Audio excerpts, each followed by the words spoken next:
Hey, y'all, it's Brandon Adams, the host of DawgNation Daily, the daily podcast for Georgia Bulldogs fans, presented by Micro's Pizza. I am glad you are here with us. We're going to have a very, fun show. We have a special guest coming on for the very first time today. We'll tell you more about that. We'll also deal with this ludicrous, just ridiculous column coming out of Chicago, blaming Roquan Smith for the robbery and theft that he dealt with a few days ago. And we'll begin the show with a little Justin Fields, Jake Fromm talk. What else? We're glad you're with us. DawgNation Daily, presented by Marco's Pizza, begins right now. From DawgNation.com, this is DawgNation Daily, the daily podcast for Georgia Bulldogs fans, presented by Marco's Pizza. Here's your host, Brandon Adams. In a few minutes, I will deal with this moronic column coming out of the Chicago Tribune in criticism of Roquan Smith for what happened to him, getting some of his stuff stolen, now recovered. We will deal with that here coming up in a couple of moments. I don't really want to talk too much about it because I don't think there's too much to be said, but I guess there is at least some rebuttal to this. If Georgia fans haven't had their say on this on social media already, we'll take our turn here on DawgNation Daily, presented by Marco's Pizza, in just a moment. Before that, though, there is a subject I've been trying to get into for a few days here. We just haven't had time, and I wanted to kind of deal with that off the top of today's show, and that's this sort of ongoing national conversation that's taking place about Georgia's quarterbacks. Jake Fromm, the incumbent starter, Justin Fields, the very good-looking incoming freshman who turned some heads at G-Day and obviously got a lot of attention going back to his time on the recruiting circuit as a high school player there at Harrison High School. And there is, I think it's very safe to say, some growing fascination out there around the country in terms of how these two quarterbacks are going to fit together. Fromm is obviously a very good starter. Fields would seem to be one of the really impressive incoming freshmen in all of college football here for 2018.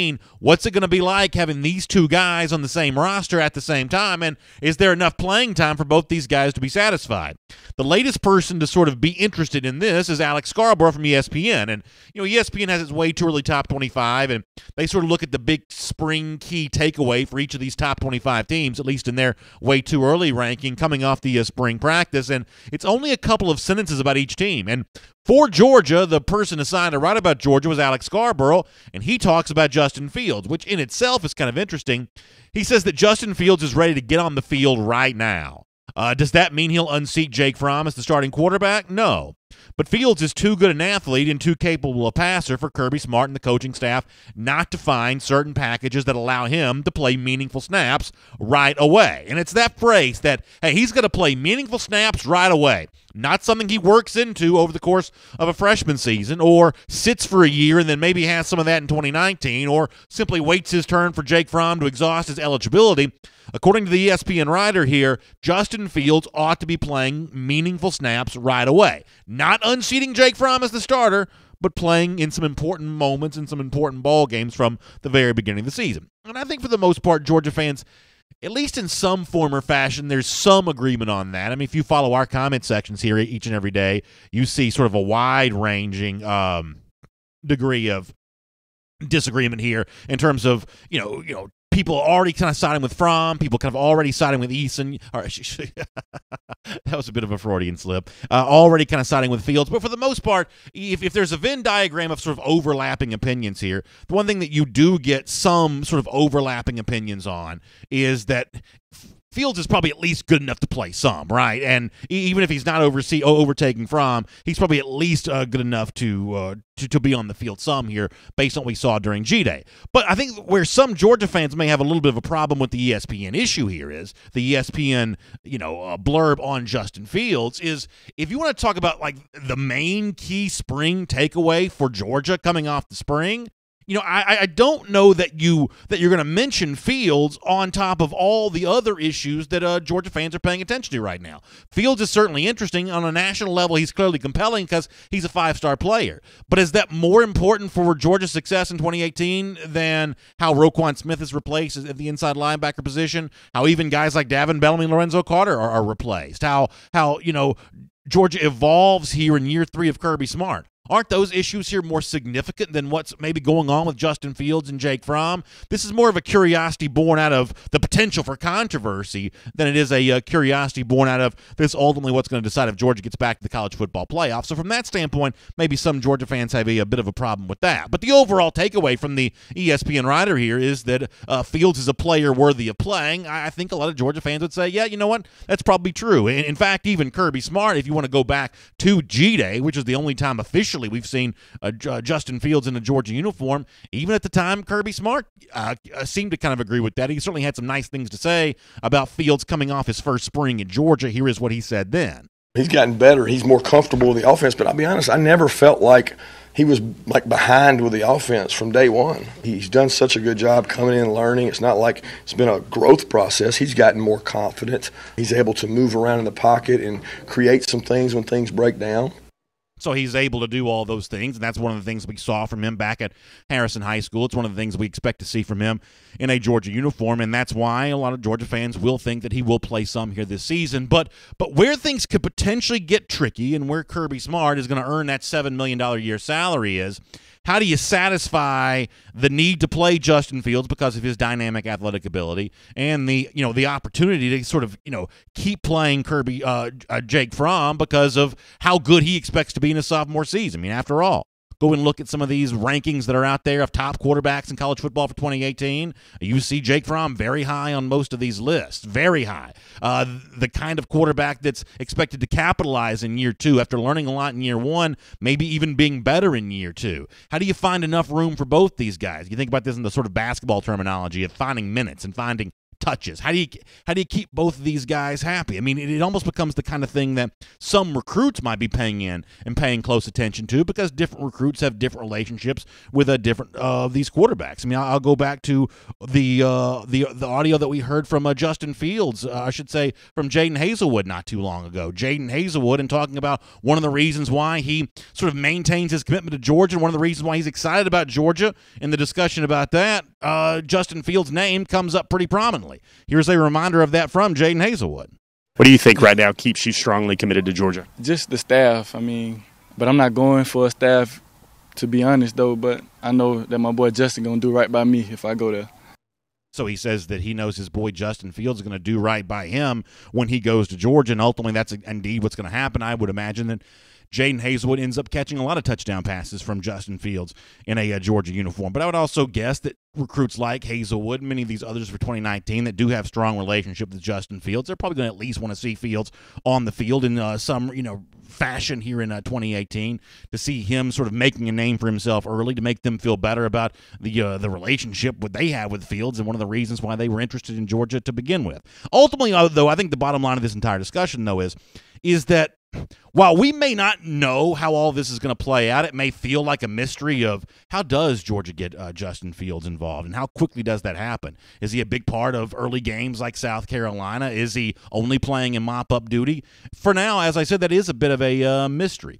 But just because it's a mystery and just because it's unknown doesn't mean that we're in any way veering towards controversy whatsoever. I mean, there's another way to read what Alex Scarborough wrote at ESPN, that it's all pretty cut and dry. That Jake Fromm is the clear starter. I believe that he is. That Justin Fields is clearly a pretty impressive prospect and the kind of guy that you don't want to sit and let get dusty on a bench for a year. You want to let him be on the field some too. I think that's also pretty clear.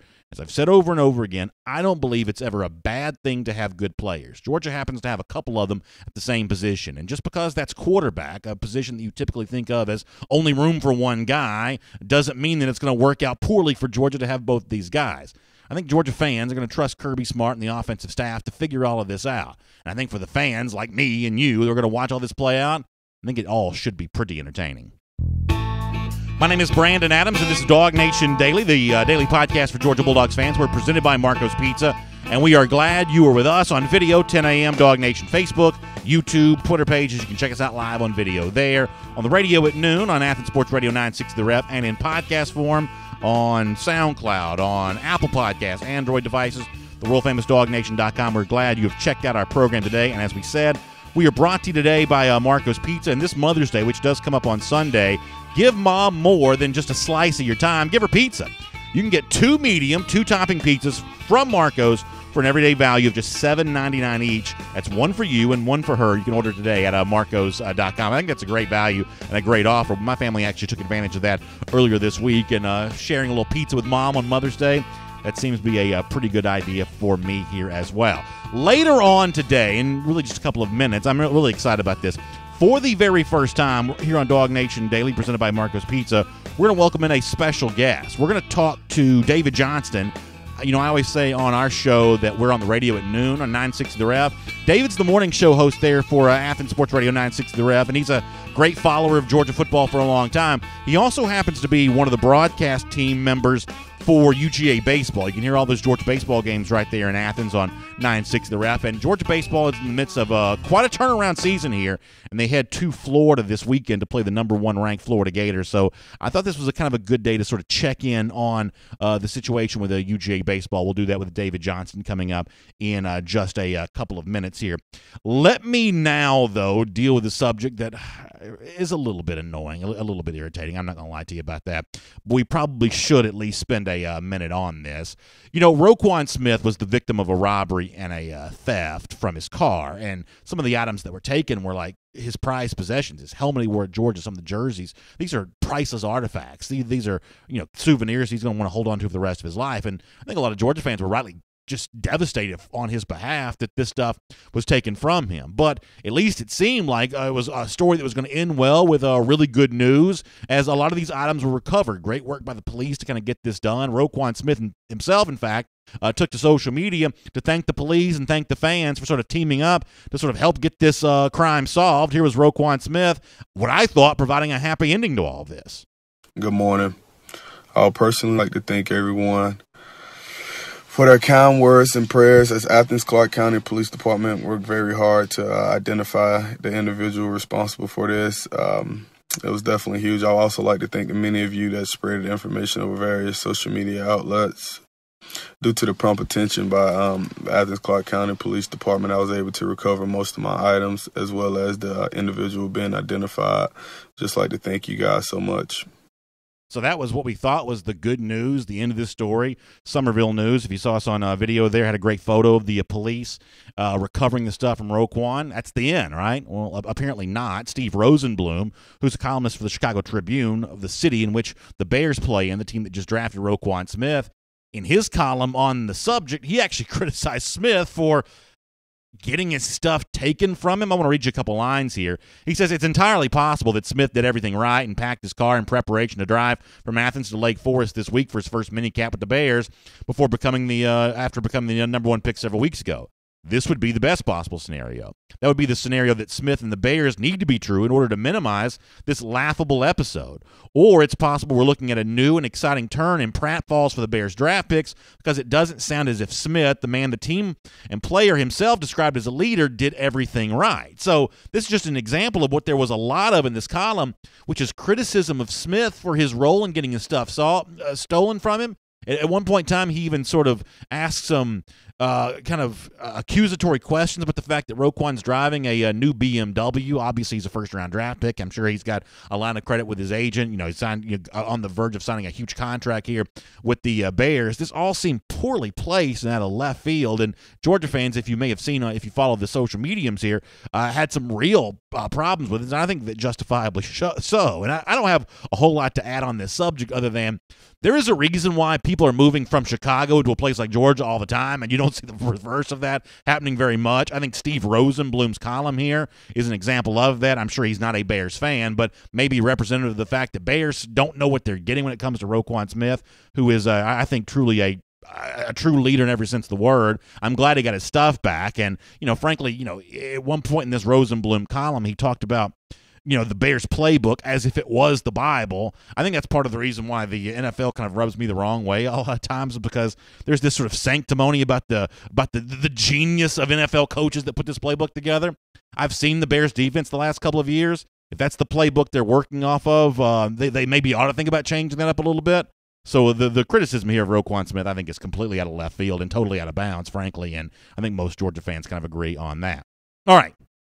A day early here, before we bring in David Johnson, let me dive into our Kroger Click List checklist. I talked about busy times for UGA athletics on the road against Florida in baseball here this weekend. You got some other things to think about here as well. Georgia softball in the SEC tournament, that begins today. They're going to play Arkansas, I believe, in the round 2 of the SEC softball tournament as the Georgia softball team gets going there. And the track and field, also SEC outdoor championships going this weekend too. So a lot of spring sports kind of coming down the line into some big moments here. So that's our Kroger Click List checklist. We do it every week here on DawgNation Daily. And speaking of Kroger and speaking of Mother's Day, let the celebration begin for Mother's Day with custom party platters starting at just $19.99. You can order online at Kroger.com or see a deli associate for details. Orders must be placed 24 hours in advance, so start planning today for your graduation celebrations. That means if you want to get in on this on Sunday, you need to do that here, but I guess before Saturday to get that done. All right, it's great to have you with us here on DawgNation Daily, presented by Marco's Pizza.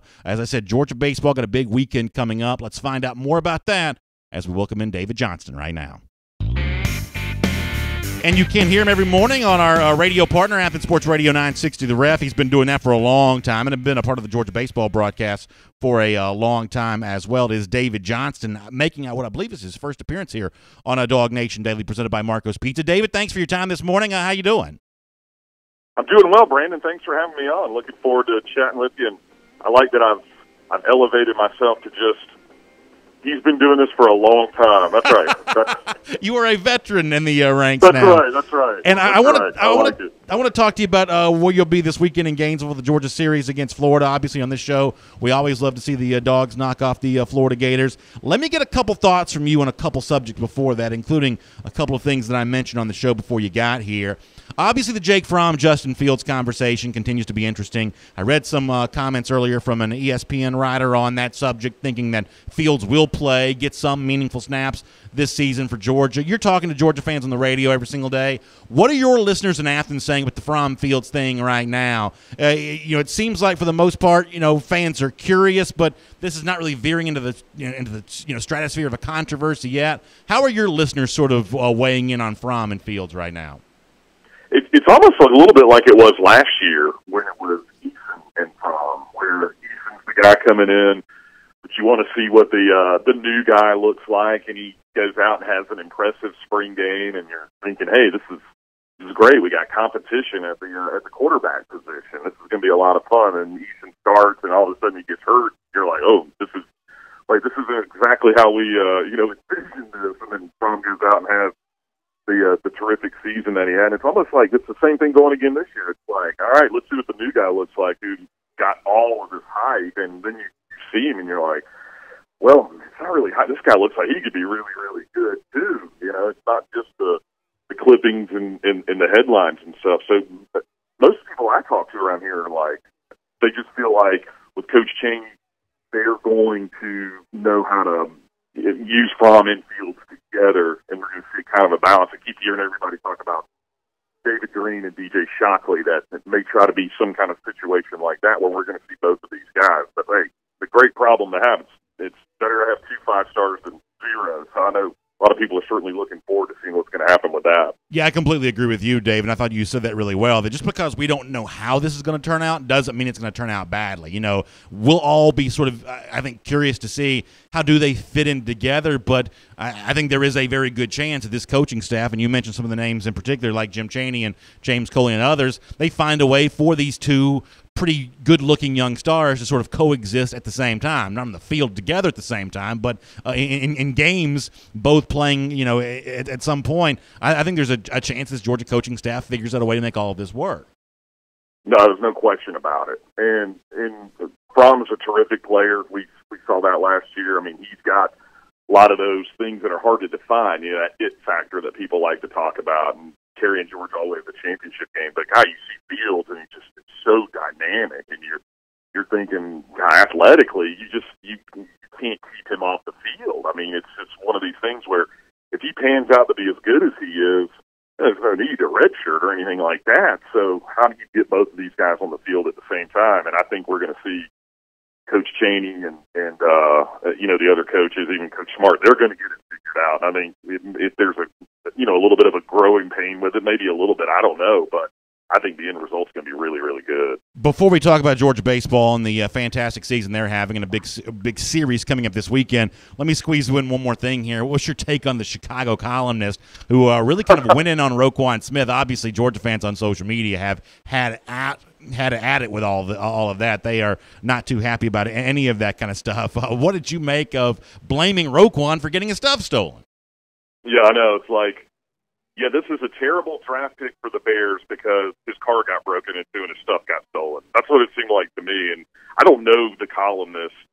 I don't know what his background is, although he labels himself as, like a smart aleck on Twitter. And it's like, is he trying to troll right Georgia or the Bears? I mean, I don't know. I know a lot of people are incensed over it, but to me it's almost like, hey, I know you don't work for the Bears. I get that, but your fans, people that read your column, they're fans of the team, and you're getting this unbelievable player coming in, who could be the linchpin of your defense for a decade or so. I mean, I don't want to say Mike Singletary or Brian Urlacher. I don't want to put that kind of pressure on them, but I mean, that's the kind of player that Roquan could potentially be for them.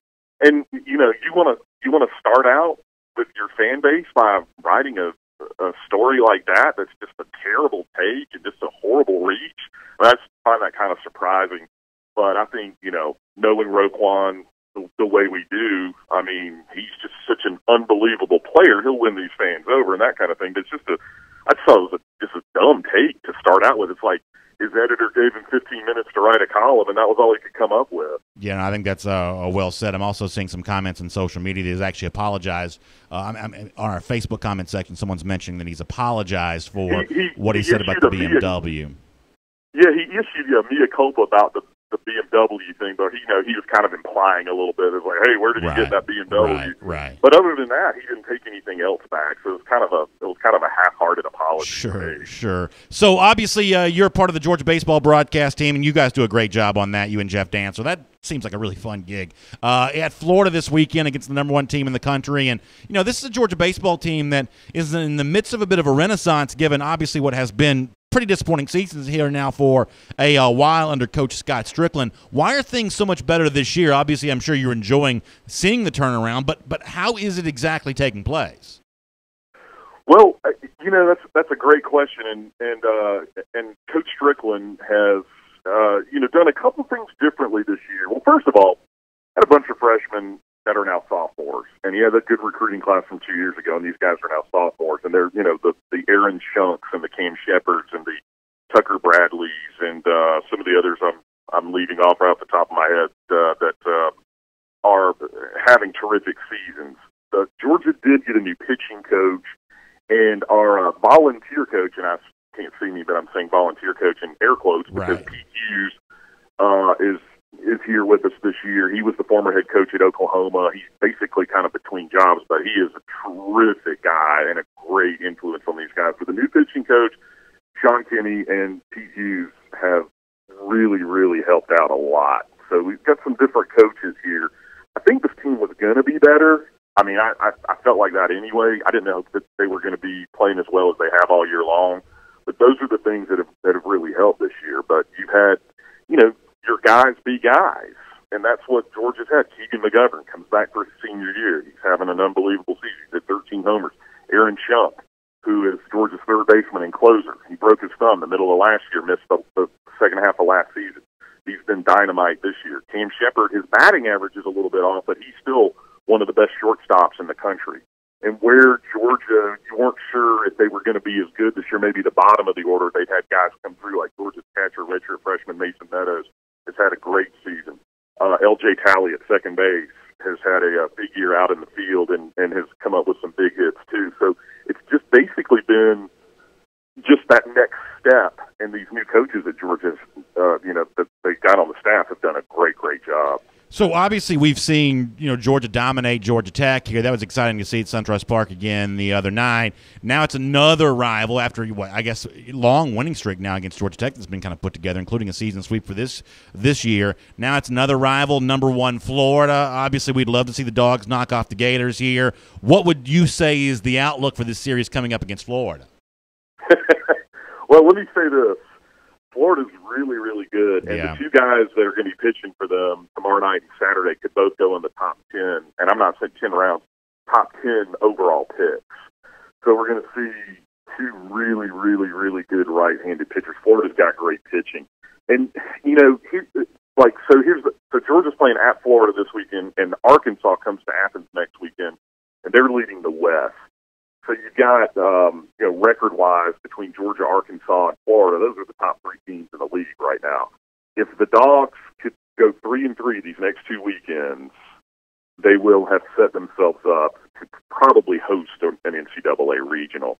Now, I don't want to put it all on the Florida series because, you know, it's a huge series. There's no question about it. But if the Dogs can go 3-3 these next two weekends, they have put themselves in great shape for the postseason. And we played them tough last year, won a game from them 2 years ago down there in Gainesville. I know they've got great pitching. Their offense is much better this year, too. They've been unbelievable at home. I think they're 26-5 at home this year. They've been just lights out. So, I don't want to sound like I'm being negative, but in college baseball, in the conference series, if you don't get swept on the road, Yeah. you just win one game, you've had a good, your weekend's not a disaster. And if you go play on the road against the number one team in the country that's really good at home and you don't get swept, it's been a good weekend. So I'm trying to say that without sounding No, negative, I understand. but that's what they would tell you about that. But if the Dogs go 3-3 over the next two weekends, they're in really, really good shape. Well, that's exciting to think about, David. We'll look forward to hearing your call of these games along with Jeff Dancer there on 960 The Ref. And I know you know that these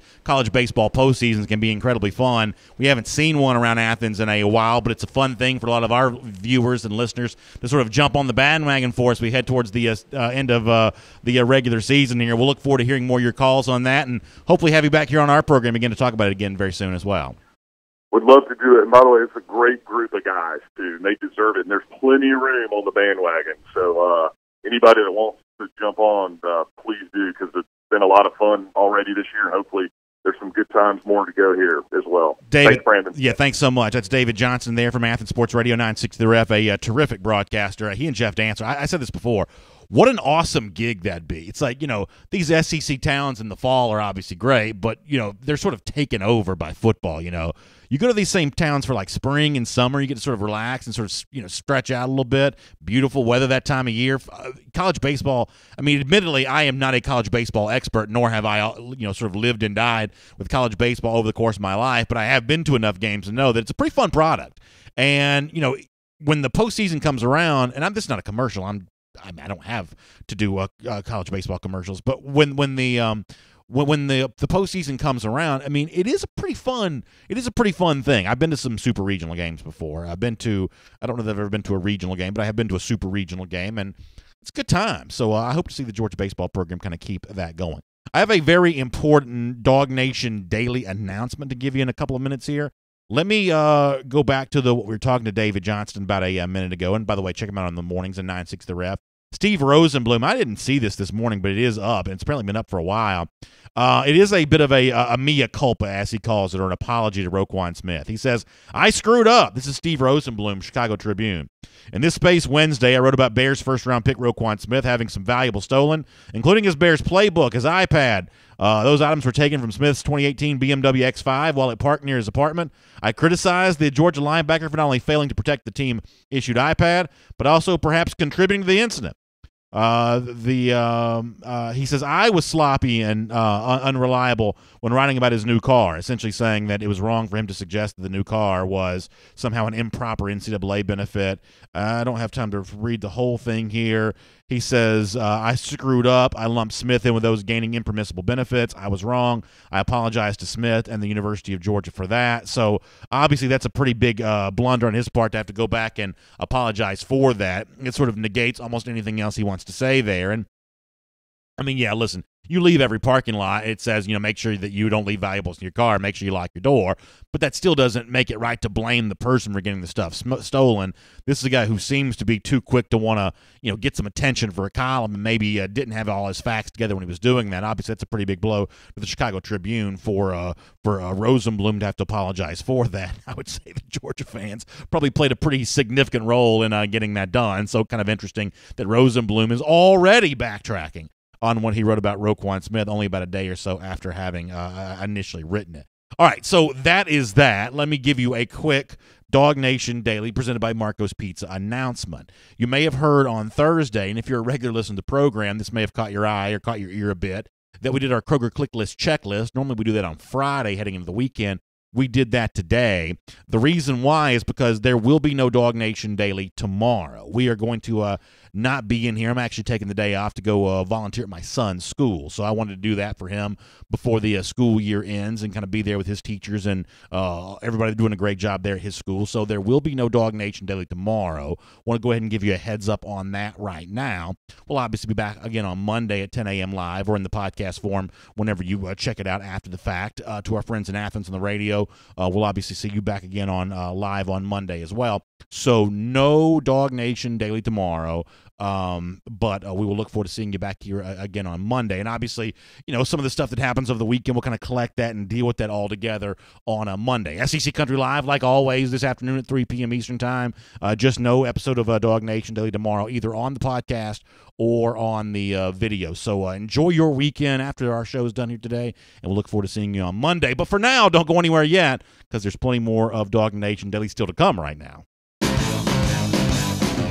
Let's take a look around the rest of the league. This is SEC Through. Really enjoyed David Johnston a moment ago on Athens Sports Radio 960 The Ref, a terrific guy, and looking forward to a really fun postseason for Georgia baseball. And, he was trying, David obviously is very well aware of the Gatorade countdown here on a DawgNation Daily, and he's also, I think, pretty aware of the fact that I'm not necessarily a college baseball expert, so I think he was trying to sort of let me down easy on the idea of, hey, I know you want to see, 3 trophies on the wall this weekend, 3 wins against Florida.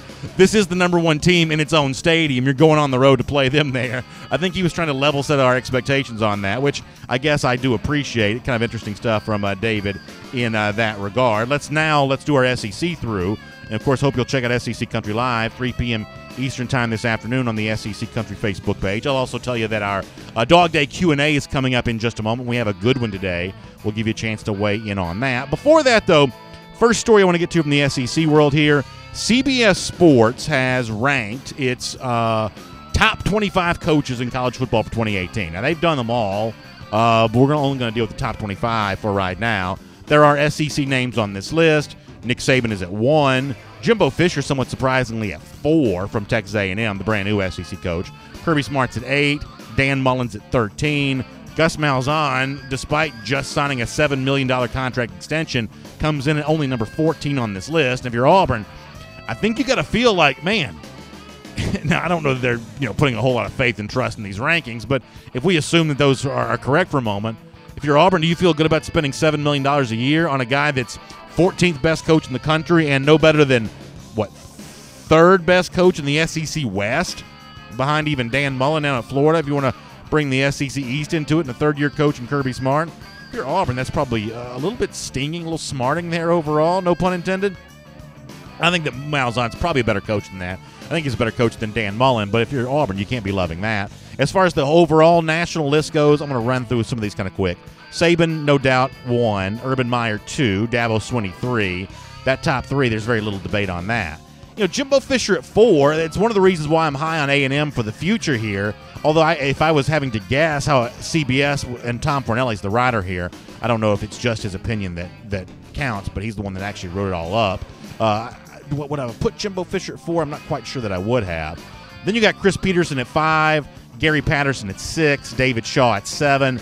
That's when you get to Kirby Smart at 8, ahead of Chip Kelly, the brand-new coach at UCLA at 9, James Franklin at 10, Mike Gundy at 11, Bill Snyder at 12, and then you get the other SEC guys, Dan Mullen, Gus Malzahn, ahead of Lincoln Riley there to kind of round up the top 15. And my only point on this is, and I think some of y'all are going to think this is pretty bizarre, but I mean this nonetheless. If you look at the non-SEC names on this top 15, would you really take those coaches, if you have like a big state university of your own and you're trying to, make a major program, are you taking most of these guys over just sort of the average SEC coach? I mean, if you gave me a choice of Chris Peterson at Washington, who I think is a very good coach, no doubt about that, or Will Muschamp, I think I'm taking Muschamp. For SEC-style football, that sort of competitive edge, that proven recruiting chops, I think I'm taking Muschamp over Chris Peterson, although most of the country would disagree. Gary Patterson, 6th on this list. A lot of these writers are in love with that sort of Big 12 brand of football because it's seemingly more innovative, and I think because the games are 52-49, sometimes it's sort of seemingly more interesting. I'm taking Will Muschamp over Gary Patterson, to say nothing of Kirby Smart. I mean, I don't even want to go down that road. I'm just saying the sort of typical average SEC coach, if he's proven himself as a recruiter, I'm probably taking that guy over some of these sort of obscure national names from these kind of, national outposts that these writers seem to always fall in love with.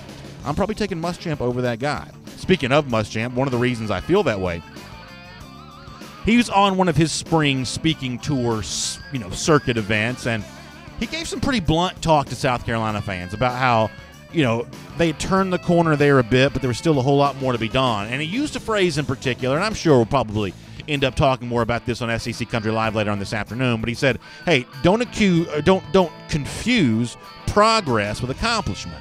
And that's obviously, in the realm of coaching cliches. I won't deny that. But it would be very easy for Muschamp, given the fact that some people believe there's a very low ceiling for success at South Carolina.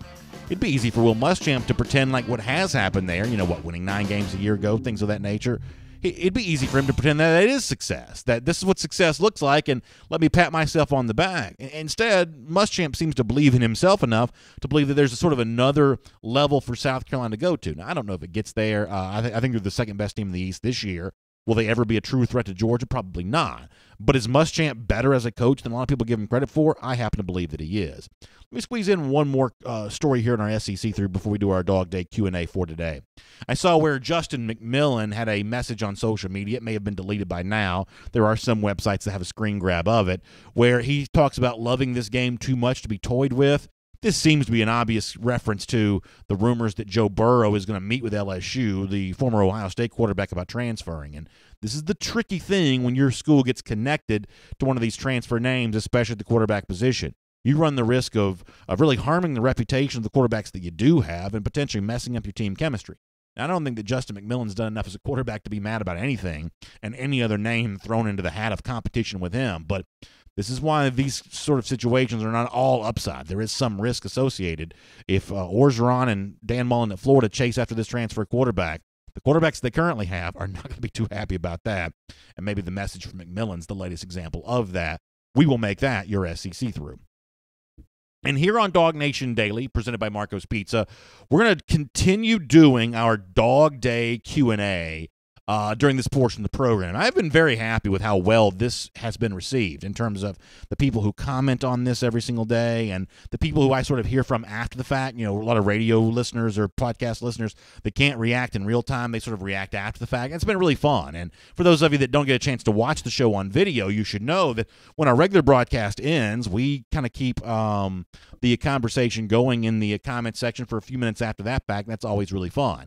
Today, there is a reason for our Dog Day Q&A question. Let me show you the reason first, and then we'll give you the question.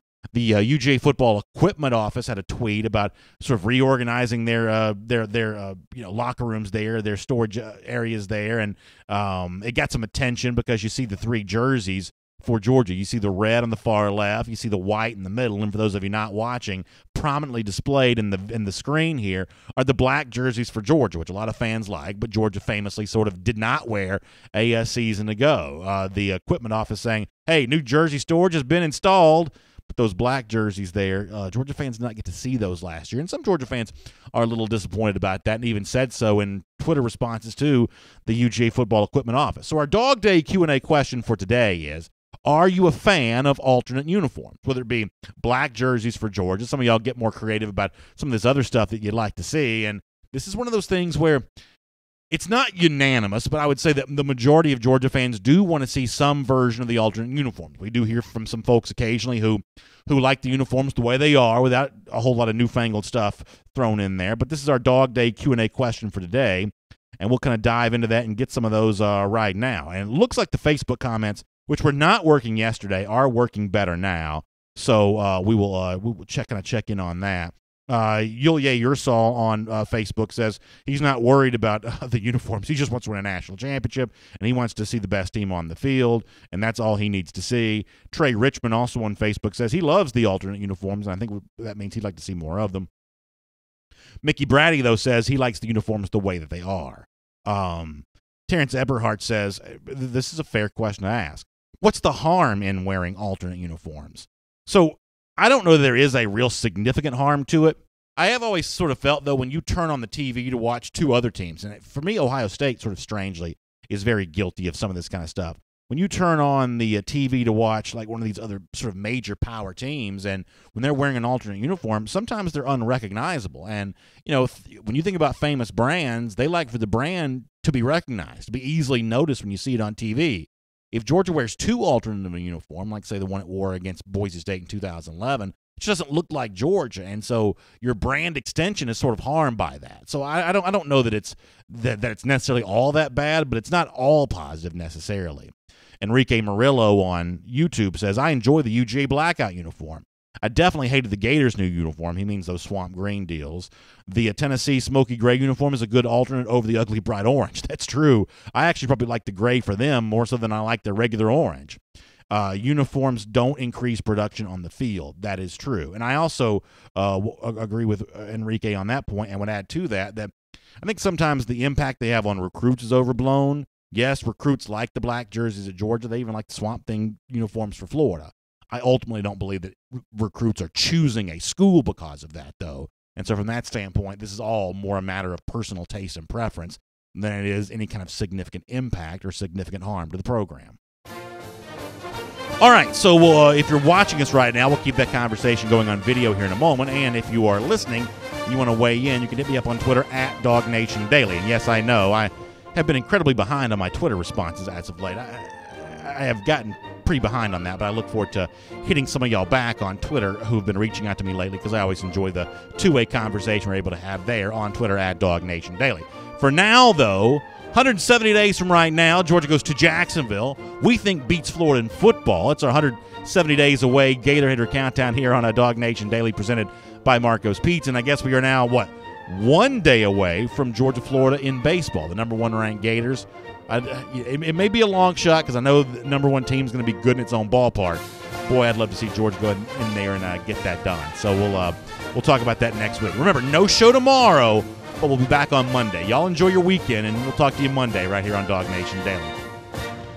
And for those of you with us on video, good to have you with us. Hopefully you were able to have a good time here today. A lot going on today, it seemed like. Having tried to cram a lot of stuff in. I also didn't do a couple things I was supposed to do, so that kind of made for a little bit of a trickier show. But let's kind of dive in here and get some conversations going.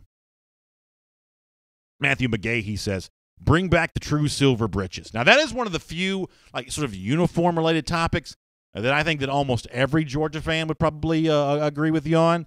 I mean, you go back to that sort of early 90s period. Isn't it really around that time when the breeches were the silverest, if that's even a word, the most silver, that shiny metallic sheen? And what's crazy is I see kids all the time. In fact, I used to have some of these, like the basketball shorts that kids just sort of wear around as comfortable clothes. I see shorts like that all the time that have that kind of nice, what I think of as a sheeny fabric. Why can't you do this for the football pants? I honestly don't understand that. Robert Barnes says, I like those lizard uniforms that the Gators wore. They were cute. Then gives a smiling emoji, which I think sort of indicates a little bit of sarcasm there. Scott Harris, let me read what Scott's comment was. Let me scroll back down to get this on Facebook. He says, keep the brands, Nike, Adidas, out of it. They don't respect tradition and just want to sell jerseys. That is the name of the game here. All of that stuff is all about, just getting attention for attire to sell more of it. That's probably true. Vaughn Jackson says, BA, have you ever heard the saying, you look good, you feel good, and if you feel good, you play good? I have heard that, Vaughn. In fact, didn't Deion Sanders, isn't he the one that popularized that phrase back in the late 80s, early 90s? Michael Morrow with a nice comment saying, to enjoy the day with my son, family time is important. It is, and this is one of those things that my wife and I both work, right? So when it comes to a lot of volunteering at school during the day, neither one of us get a chance to do that very much because I truly don't like to miss the show if I can ever possibly help it. But, I also don't want to go a whole school year without kind of having that chance to sort of, be front and center at the school, letting my son see me there and kind of being a part of that with him. So this is one of those deals where, I don't take days off from DawgNation Daily lightly, but every now and then it needs to be done. Fortunately, you'll almost never see me take a day off in the recruiting season, in the on-field season. That's a pretty sacrosanct time, but that doesn't mean we can't sneak away during this time of year from every now and then. Shane Guy says haterism, BA. Am I hating on something? Did I hate on something? I don't know. I hope not. Hope I'm not hating. Oh, maybe something about Gator hating. Yeah, now that is something I am proud of. I don't mind being a hater in that regard. Daniel Holtz on Facebook says, BA, what do you think Kirby will spend his money on now that he's got so much coming, car, jewelry, etc.? That's a great question. And, sometimes I wish we could sort of do more of this on the show because I did ask Chip this the other day. Does the money even matter to Kirby? If you ever see him, a lot of these coaches are kind of the same way. They all have this sort of big truck. But I think Kirby's got an endorsement deal, so they probably gave him the truck. But you don't really see Kirby being one of these guys that just sort of dripping with money, right? I mean, he doesn't come across as a guy that's sort of in it for that reason. Now, I'm sure that privately he and his family are probably very happy about that. But as Chip said when he was on the show the other day, he works a dadgum much. It's not like he has enough time to go out there and become an art collector or get into really fine vintage wines. I mean, what's he going to even spend his money on? He doesn't have enough time to spend a lot of that money on a whole lot. So I don't know.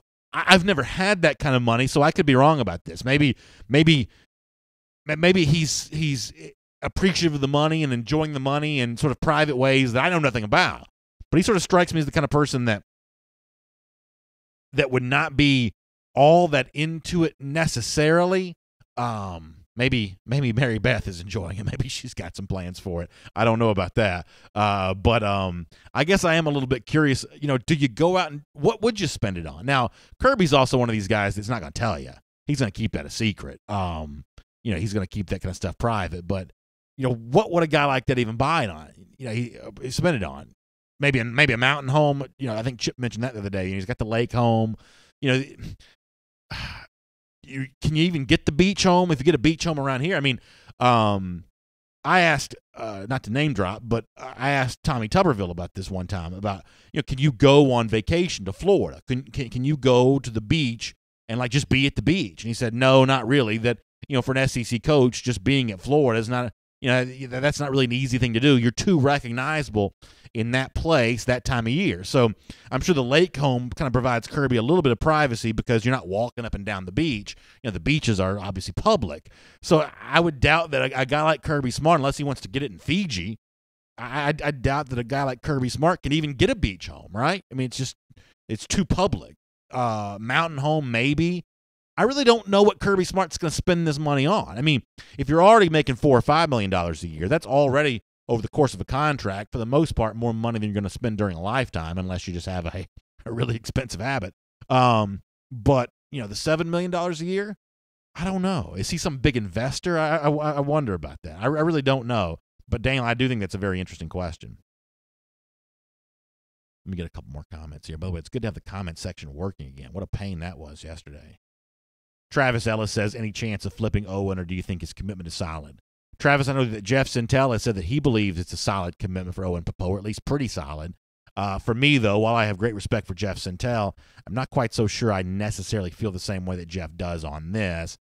I think there's a decent chance that you could see Owen as a part of Georgia's 2019 class by the time it's all said and done. But, some dominoes are going to have to fall for that to happen. But I think there's a decent chance, at least in that regard. Larry Goldberg says the saying about the look good, you play good came from Billy Crystal on Saturday Night Live. Had you given me 1,000 guesses, that's not what I would have guessed, although, Larry, that's very interesting to find out. Robert Barnes says, how about the all-black uniform sometime? So here's where I'm going to be an old man for a moment. I sort of don't mind the black jerseys with the silver pants and the red helmet. And I sort of wouldn't mind a return to the away uniforms that Georgia wore when I was a kid, which was red helmet, of course, white jersey, and then the red pants. The red pants actually look pretty good with that white jersey with the black numbers. That looks pretty good.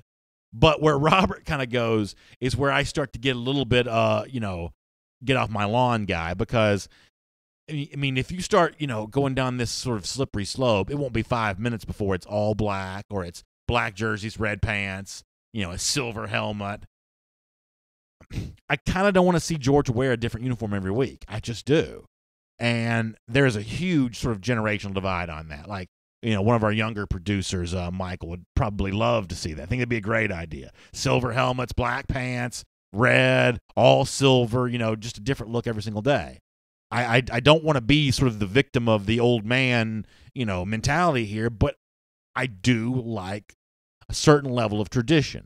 I'm a compromise guy on some respects. I could do a red pant. I could do a black jersey, but I don't want to do them together at the same time. So that's kind of where I fall on that generational divide. Jill Cobb Burke says, too bad Jeb Blazevich can't fill in for you tomorrow. He was pretty good, and I like the silver britches. Yeah, Jill, I hope we have Jeb as a part of some of our other broadcasts here coming up pretty soon. It is important to point out, though, that Jeb's got a lot on his plate right now. He is getting ready to head up to Seattle for a chance to be invited to their training camp, and I'm guessing he's going to be a part of these rookie mini camps that are coming up. Leonard Bailey says, BA, why did the Gator cross the road? Because the Gator can't cross the goal line. That's pretty good, Leonard. I appreciate that. That is certainly a sense of humor that I can relate to there. Very nicely done.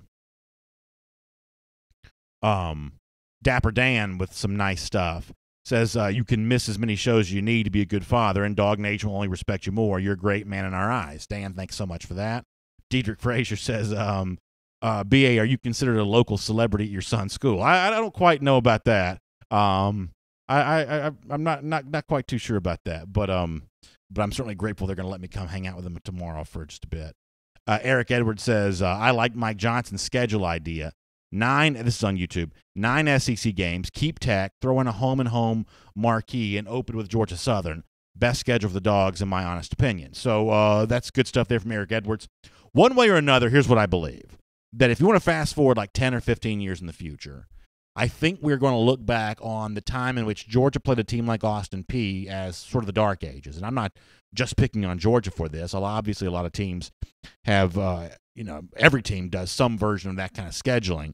But in a few years, I think the 12 games that you play are all going to be pretty big games, because there's just less money to be made from the other games anymore.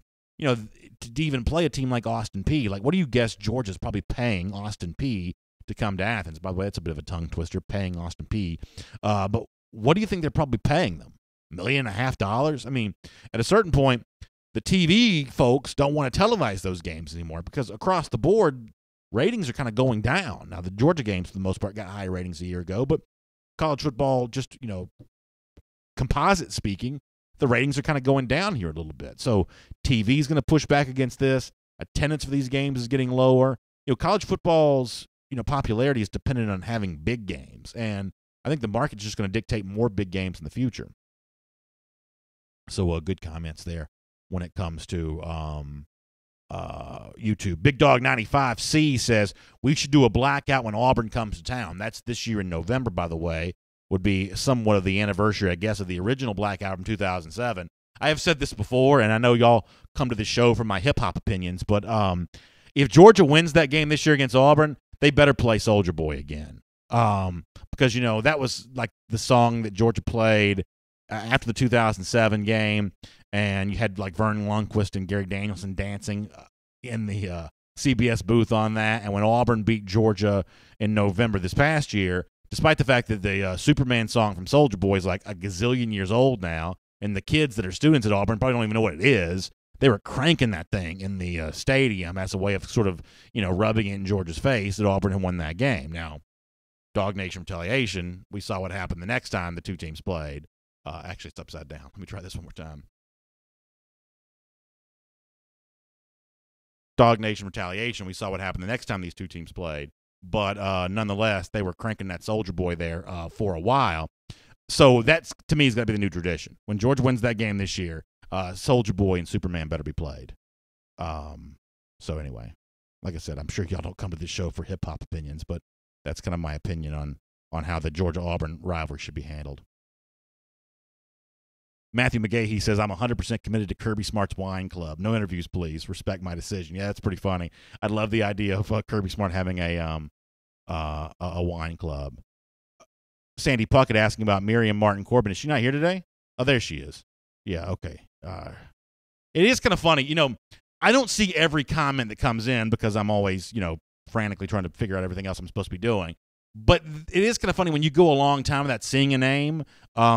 After a while, you do sort of start wondering where they are. Like, it happens on both DawgNation and SEC Country, where a lot of the names that you see a lot, if you don't see them for a few days, you start to wonder kind of where they're going. Of course, I also hear from people all the time whose work schedules change and things like that. And I always tell people, I'm just thankful that if you can come in and check us out for a couple of minutes, I'm just glad that you get here when you can. And if you have to watch the show later on or listen to the podcast, we understand that as well. We just want to be here for you when you can be here for us. So we certainly appreciate that.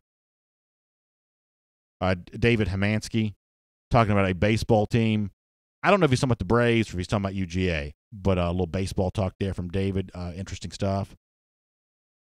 Erica Allen says she hopes Poe stays committed to Auburn. Come on, Erica.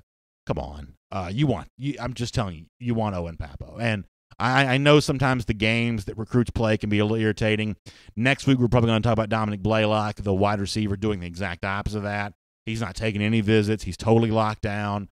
Would Georgia benefit from more recruits being that way? Maybe so. You can make a case that maybe Hazelwood's visits and Nolan Smith's, flirtations with other schools make it a little harder for them to be great recruiters for Georgia. You make a case about that, but ultimately, you want the best 25 guys you can get, and for Georgia, Papo is clearly one of the best 25, at least in my opinion. Monty Moon talking about a black helmet for Georgia. That's interesting. Robert Barnes says the red pants are awesome with the white. They really are. If you ever stumble across ESPN Classic, for those of you that still have ESPN Classic on your TV, if you ever see one of those games in which Georgia's wearing those red pants, they do look pretty good. I will say that. But, I mean, if they bought these red pants, you got to be wanting to wear them with every single combination in the world. And at that point in time, it's almost like you've opened up Pandora's box.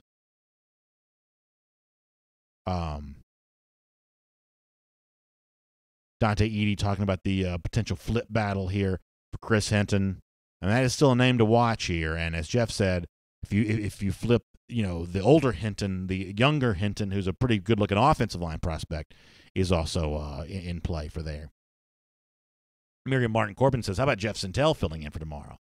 Like, the thing about Jeff is his dance card's already pretty full. So, I don't want to put, too much on Jeff Sentell's plate. Yacoba Simba says, who from the East should we be legitimately afraid of? I think that Georgia's in a place right now where it doesn't have to be legitimately afraid of anybody. Respectful, obviously, of maybe everybody, but truly afraid of no one. Even, South Carolina week 2, I think Georgia's going to be a fairly sizable favorite in that game, and I think that it's going to play like it probably. Georgia's toughest games are, at LSU, and of course the Auburn game in November to finish the season. Those are the toughest games that Georgia has on paper for right now. I do think it's interesting to sort of pay attention to a sneaky road game like, say, at Missouri. Does that game end up being a little tougher by the time you play it than it sort of seems to be right now? Obviously, some people are very high on Drew Lock. I'm not as high on that Missouri offense because I don't really have great respect for Derek Dooley when I'm going to assume he's going to be as a play caller. If he was a good offensive coordinator, he would have already been one before this year. So, that's kind of my thought on that. But I don't know that there's an Eastern Division opponent that Georgia should be afraid of. I think that Tennessee and Florida both are probably going to be not very good, frankly. And if Joe Burrow goes to Florida, that maybe changes that outlook just a little bit. But, these traditional Eastern Division rivals for Georgia, I think both of them are really still in the midst of some hard times. All right, a couple more comments and we'll get out of here. So Marcus Anderson checking in from South Korea. Says, I stay up in South Korea every day to see your show. You're the man, bro. Marcus, I really appreciate that. It's 11:54 p.m. right now in South Korea. So, Marcus, good to have you checking in there. Thank you so much for watching the show from South Korea. That's awesome. Cody Taylor says, Popo kind of chasing some attention right now. That may be true. A lot of recruits are maybe guilty of that from time to time. Miriam Martin Corbin says, how about playing a game in Ireland? That's kind of an interesting idea. I'd like to do that. Wonder if we could do a DawgNation invasion to Dublin or, Belfast or somewhere like that. Cameron Merrill says, checking in from Oregon. Thanks so much from the checking in there from a lovely, beautiful state like Oregon, Cameron. We appreciate that. Brian Kephart will make this the last comment. He says, will Derek Dooley ever wear bright, obnoxious yellow pants from Missouri? Obviously, a call back to those obnoxious orange pants he wore at Tennessee. That would be certainly something to see. Appreciate all the great comments today. Thanks for the good time on the show. Y'all enjoy your weekend. If you can, join us this afternoon for SEC Country Live. Would appreciate you doing that. We'll be there at 3 p.m. Eastern Time. As we've talked about, no DawgNation Daily tomorrow, but we're back again on a Monday at our normal time. So enjoy the podcast. We'll see you Monday, and have a great weekend.